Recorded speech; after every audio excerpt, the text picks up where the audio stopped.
একটা ছেলের আইডিতে তার ভিডিও থাকবে, তার ফটো থাকবে, তার স্ট্যাটাস থাকবে, এটাই স্বাভাবিক। এটা আমরা দেখে আসছি। পার্সোনালি যদি বলি, আমার আইডিতে দেখেন সবগুলো আমার ভিডিও, আমার স্ট্যাটাস, আমার ছবি, সব কিছুই আমার। কিন্তু একটা জিনিস ফলো করতে চাইছি অনেক দিন ধরে, নাম হয়েছে ছেলের, কিন্তু ভিতরে সম্পূর্ণ জিনিস হচ্ছে তার বউয়ের। ভিডিও থেকে শুরু করে, ফটো থেকে শুরু করে, রিলস থেকে শুরু করে সম্পূর্ণ জিনিস হচ্ছে তার বউয়ের। এখন বাংলাদেশে যারা বউ নিয়ে ব্যবসা করে তারা নিজেদেরকে কাফল ব্লগার দাবি করে, কিন্তু আমি মনে করি তারা কাফল ব্লগার না, তারা হচ্ছে বউ ব্যবসায়ী। এটা হচ্ছে তার জ্বলন্ত একটা প্রমাণ। আপনারা দেখেন আমার স্ক্রিনে চলতেছে, একটা ভিডিও দিছি আমি।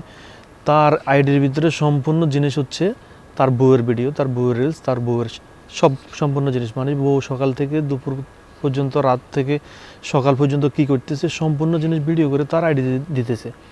সে কতটুকু মানে অ্যাবনর্মাল, তার কোনো পার্সোনালিটি নাই, ব্যক্তিত্ব নাই। আইডি হচ্ছে তার, কিন্তু সম্পূর্ণ ভিডিও হচ্ছে তার বউয়ের।